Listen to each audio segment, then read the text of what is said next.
Good afternoon, I'm Christina with Christy Lynn Outside. It's January, and here in Central Louisiana, we are coming up on what is going to be the coldest time of the year. And kicking that off is going to be this winter storm that we're getting tonight and going to be passing through this week. So for the next 7 to 10 days, we're going to have a polar vortex here in Central Louisiana, which means no snow, unfortunately for us, I don't believe. But we will have some nights that are going to be freezing or below freezing for at least a couple hours. So in that light, I'm going to talk about what are you doing to prepare for that. Well, here in my garden, nothing, because I made the rash decision to have a fall and winter garden this year. So I didn't plan for any of this to even still be alive. So I didn't buy any frost cloth, and I didn't buy any hoops or row covers or any of that jazz. So my plants are just gonna have to tough it out. So there's that. I did do a little research though, and I did get a little bit of clarity on the fact that I don't think that my plants are going to take too much of a hit this week. Now we'll see if that's true or not, but my broccoli, I think, will probably be my most susceptible to the colder temperatures, and of course my lettuce. But I don't think that it's gonna get cold enough for long enough to really do any serious damage. I did harvest about 2 or 3 of my biggest broccoli heads this week. So the only thing that's left on my broccolis are the very small florets. I also do have some carrot seedlings that are kind of still in the tender stages, so we'll see if those take a hit or not. Hopefully not, because it took quite a considerable amount of energy to get those carrots to germinate. So I really should have thought of that and covered them up with something, but I'm going to work tonight, and it's going to go from 73 degrees to about 30 degrees in 24 hours. So my plants are gonna have a great time tonight. Not so much. Good news is that if my lettuce dies outside, I have a ton of lettuce inside that I can replace it with. Thanks to the WIG 2024 challenge. So I can keep some of my lettuce inside and keep growing it indoors for the challenge, and I can take some of the lettuce outside if what I have out there dies off. But I don't really anticipate that being a problem. So that being said, it's really going to be survival of the fittest for all of my plants this season, and I'm excited to report back and let you know if anything died or if everything lived or what happened after the next couple weeks pass by. Another thing that I wanted to talk to you about is what can we be doing in the warmth of our home while we're waiting for this polar vortex to pass by? Well, we can be planning for the spring, and we can be planting indoors. And I want to show you and introduce you to a garden planner that I've been using for 5 years that I absolutely love, and I'll tell you why I love it in a little bit. I'm going to share a screenshot of what I have in my garden for January on my garden planner, and I'll explain to you why I like it so much. And I'll put a link to the garden planner down in the description. Ben Van Heems with Grow Veg has, along with his team, put together this garden planner that is so comprehensive. It's my favorite. And being in the medical field, I absolutely love research-based information. And this team uses research-based information to help you grow your vegetables and your flowers and trees, shrubs. There are an unlimited amount of plants in this garden planner. Companion planting, hardiness zones, grow zones, frost dates, you name it. GrowVeg has it there at your fingertips. They also have a journal that you can type all your information in. Anything that is related to your zone, it'll tell you what type of zone you have.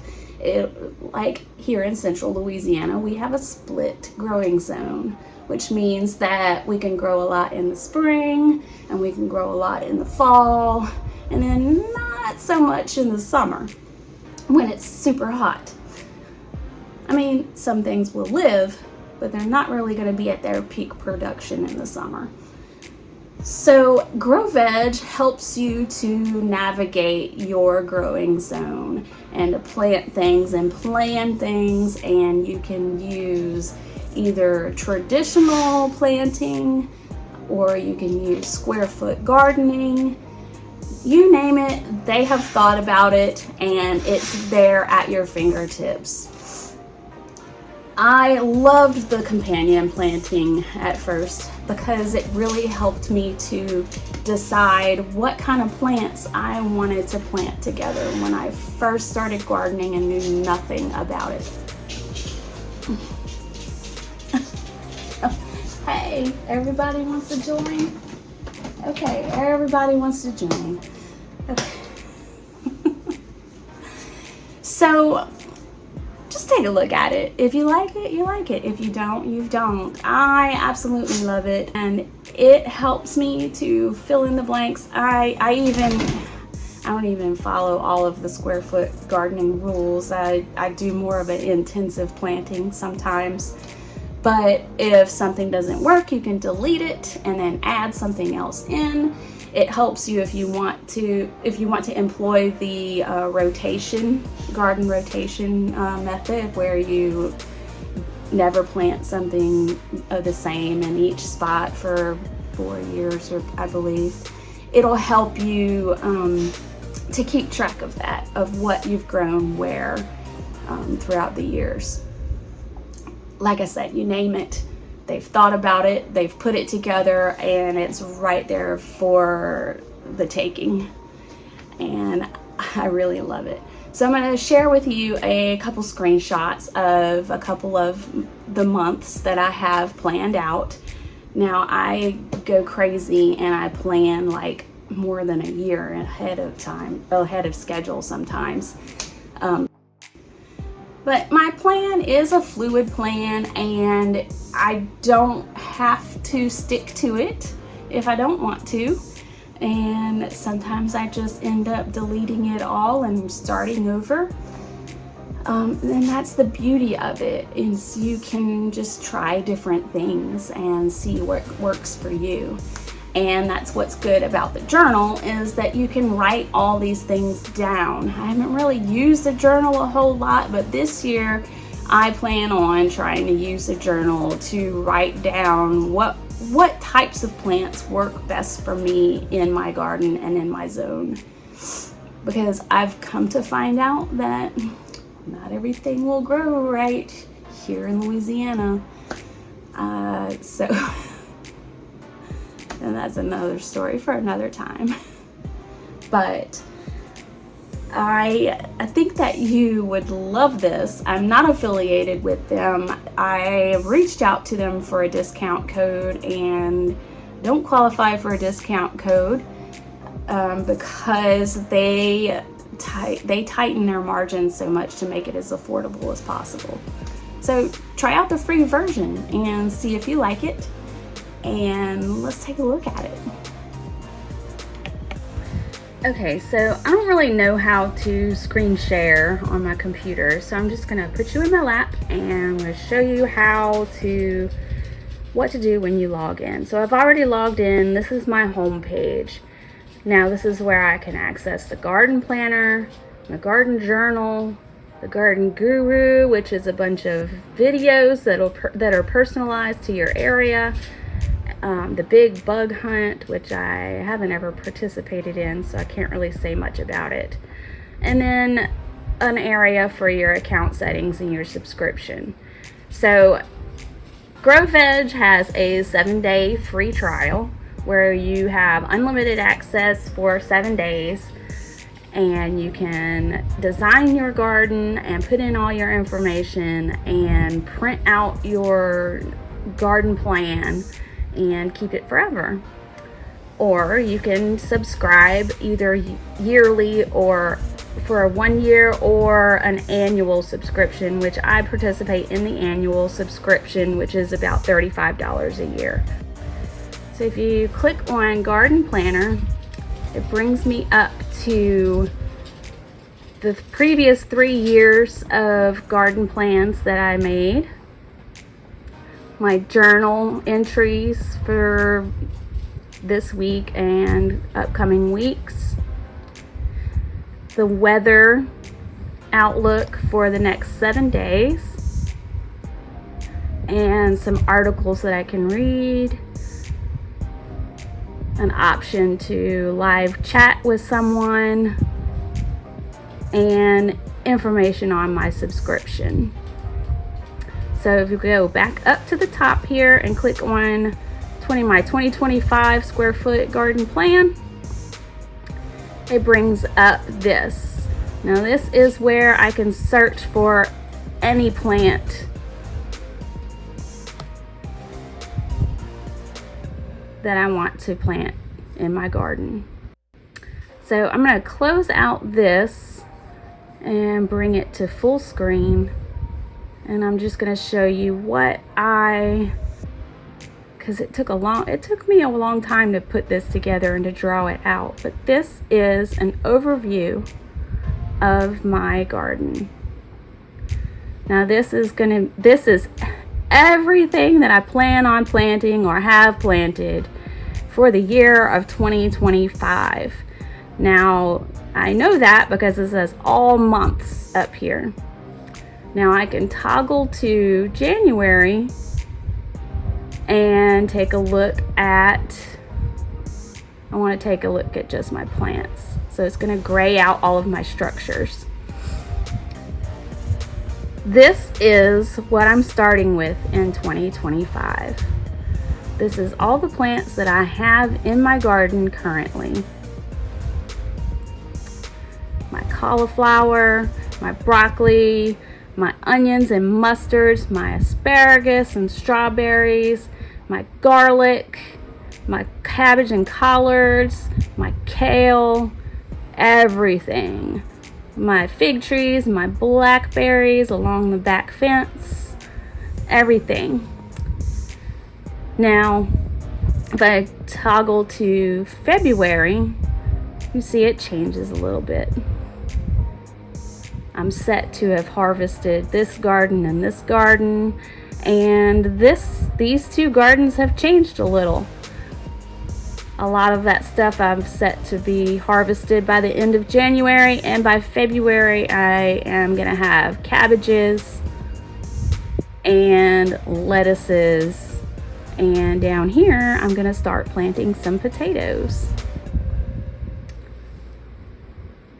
My mustards here have been harvested. My cauliflower and broccoli should be harvested by then, and I'll be starting leaf lettuce. And then throughout the year, everything is going to gradually be filled in and changed up. And my garden plan is going to be growing along with me all the way up until December. And that's as far as I have planned. This helps for you to see where you have any blank spaces, And if you want to fill those blank spaces in, you're free to do so. This is why I love this planner so much. I am a very visual person, and if I can see what's going to be happening in my garden all year long, give or take some gains and losses, but if I can see a overall picture of what's going to be happening in my garden, then I feel a lot more secure and I'm able to plan ahead of time. So I hope that something I said inspired you, or maybe I made you feel a little bit better about just letting your garden survive on its own. Either way, whatever works out, whatever doesn't, and I have backup plans for all of it. And if none of that works out, I can just delete it all and start over. So, hope you'll have a wonderful week and stay warm, because I know everyone else is a lot colder than we are, except for maybe Florida and Texas. Now next year I might be a little more prepared and have some frost cloth for situations just like this. But until then, it is what it is. Everything will take care of itself, and if not, I have some backups just in case. So everyone, stay warm, stay safe, sit back with a cup of hot chocolate, and give growveg.com a try. Their garden planner is awesome, and I think you'd love it too. Keep growing.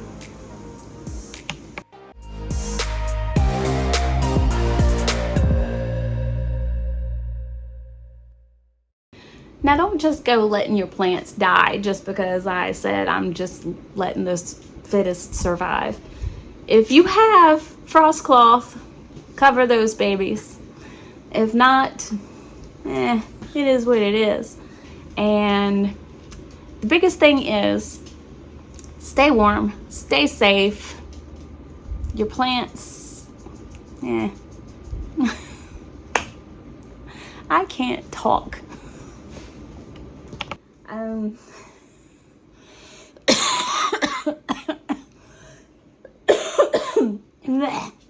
So if you like it, give it. It's okay. It is what it is. Keep growing.